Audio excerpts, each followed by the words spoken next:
Welcome to today's video. Today we're going to be transplanting a rose. So we want to talk about when to do that, what's the ideal time for it, and then we're going to show you how to do that.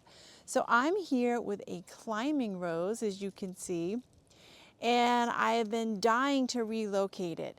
This video isn't just for climbing roses, it could be for any type of rose. So you can apply this technique also to your shrub roses and some of my favorites, the knockout roses. So if you have a rose that is not in the right place or things changed in your yard, spring is the best time to relocate it, and it can be done very successfully. So the reason why you want to do that in spring, or actually as early in the spring that you can, even late winter it's possible, is because you want to move the rose when it's dormant. So when it's not actively putting on new growth, that's the best time to do it.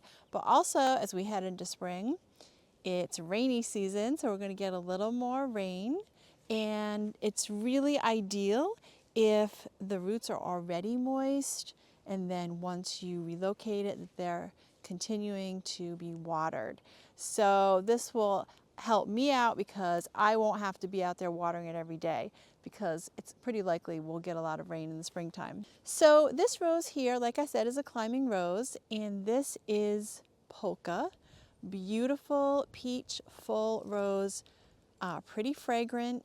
It's been here about 3 years. I planted it bare root, and honestly it was probably before I was ready for this rose. I just fell in love with it, so I placed it here knowing that it was going to need to be relocated at some point. You can see here how it's on a hill and it's pretty awkward.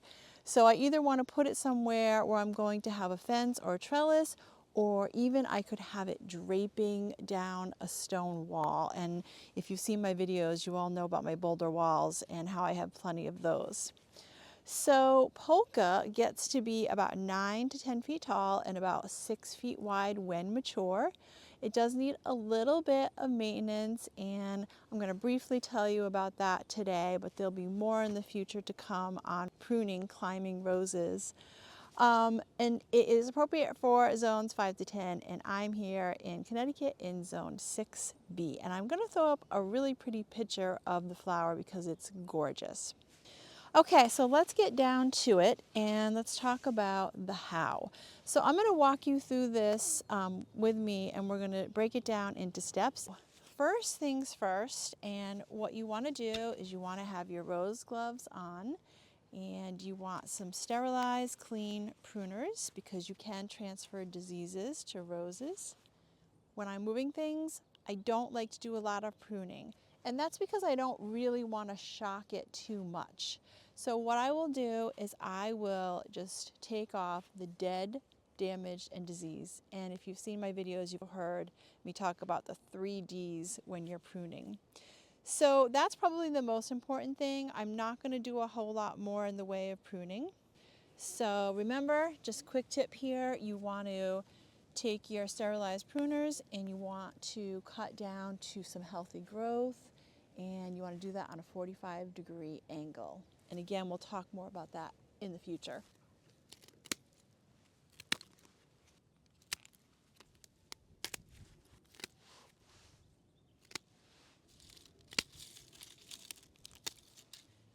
Okay, so you can see my prunings here, and I really didn't take that much off. Now, I will tell you that if you have a really mature rose that you're working with, you really might need to take a little more off, and that's just so you can reasonably handle it. Step 2 is, if the ground isn't moist, and remember, you can do this even late winter, the ground just can't be frozen, but if it's not moist, then you can go ahead and give your rose a good water so the roots are moist prior to digging it up. So for step 3, I'm going to move to where it will be relocated. So it's new home, and I'm going to show you that step. Okay, so we're here where we want to plant the new rose. So this is going to be step 3. Dig your hole and prep it. So we don't want to lift the rose and have it hanging around while we decide where it's going to go, or even when we're digging the hole. We want to make this really seamless and quick. We want to bring it right over to where it's going to live. So it is a climber, so I love the idea of putting it here on my pretty new arbor. It's only less than a year old, and it's also by a seating area, so the fragrance will be really nice. I love to plant fragrant things around patios or seating areas. So I'm just going to go ahead and dig the hole, and I also brought some compost from my own compost pile, which I can never get enough of. It's Gardener's Gold, and I was pretty excited when I filled the bucket to see a couple worms in here. So we're going to prep the hole here.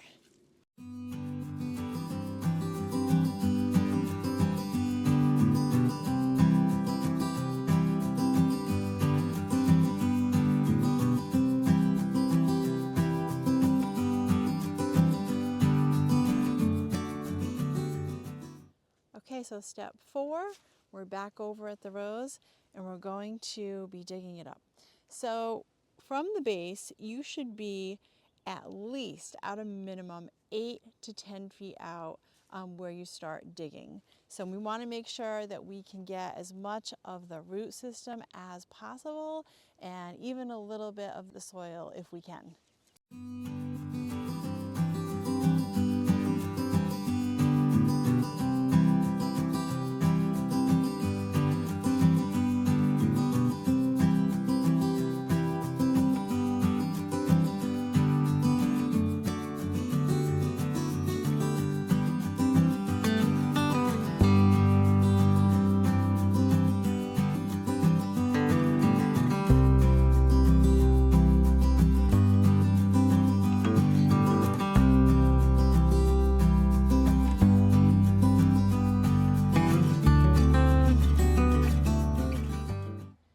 Step 5 is plant your rows in the new spot.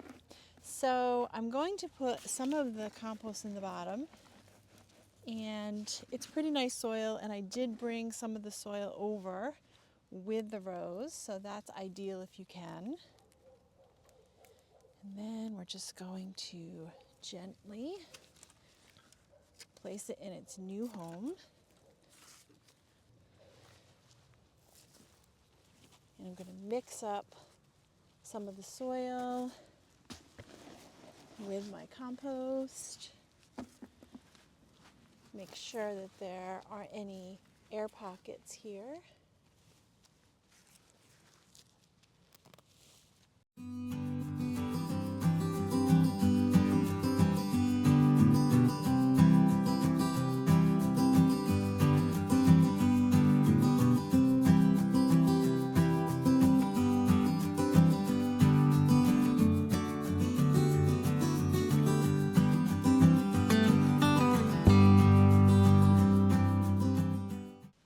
So I have some nice extra soil here, and what I can do is where we left the hole, the old home, is we can just scoop this up and bring this back over there and fill the hole in. Okay, step 6, give it a water. So immediately after planting, you want to water it again. Make sure those roots are nice and moist, so a good drink, and that's it. Thank you for joining me. I love doing these videos for you. And if you like this one, please go ahead and give it a thumbs up and subscribe to our channel for some future gardening tips and tricks.